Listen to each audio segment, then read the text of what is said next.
പ്രശാന്തിയിലത്തിൽ അന്താരാഷ്ട്ര കാർഡിയാക് സമ്മേളനം നടക്കുന്ന സമയം കത്തോലിക്ക വിഭാഗത്തിലെ ഒരു ഡോക്ടറും സംഘത്തിലുണ്ടായിരുന്നു. ആചാരങ്ങൾക്ക് വളരെ കാർക്കശ്യം ഉള്ളവരാണ് കത്തോലിക്ക മതവിഭാഗം.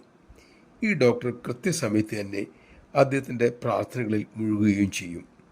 എൻ ബ്ലോക്കിലാണ് ഡോക്ടർക്ക് താമസം കിട്ടിയത്. ഒരു ദിവസം അദ്ദേഹം തൻ്റെ പതിവ് പ്രാർത്ഥന പൂർത്തിയാക്കി മുറിയിലിരിക്കുകയായിരുന്നു. പിന്നീട് എന്നും ചെയ്യുന്ന പോലെ ബൈബിൾ വായിക്കാൻ തുടങ്ങി. ആ സമയം ആരോ തൻ്റെ തോളിൽ സ്പർശിക്കുന്ന പോലെ അദ്ദേഹത്തിന് തോന്നി. തിരിഞ്ഞു നോക്കി. ഭഗവാൻ ബാബ. ഡോക്ടർ അന്താളിച്ചു പോയി. ഭഗവാൻ പുഞ്ചിരിച്ചു, അഭയഹസ്തം ഉയർത്തി അനുഗ്രഹിച്ചു. അതിനുശേഷം സ്വാമി മെല്ലെ മറഞ്ഞു പോവുകയും ചെയ്തു. പിന്നീട് ഡോക്ടർ മറ്റുള്ളവരോട് ഇക്കാര്യം വിവരിച്ചു.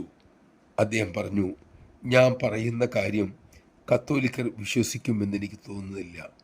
ഞാനിത് പറഞ്ഞതുകൊണ്ട് ഒരുപക്ഷെ എന്നെ ഒറ്റപ്പെടുത്താനോ സഭയിൽ നിന്നും പുറത്താക്കാനോ അവിശ്വാസി എന്ന് വിളിക്കാനോ സാധ്യതയുമുണ്ട്. എങ്കിലും എനിക്ക് സത്യം പറഞ്ഞേ തീരൂ.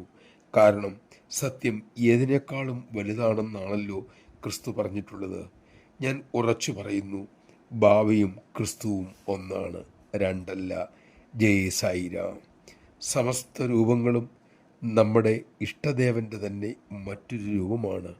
എല്ലാ നാമങ്ങളും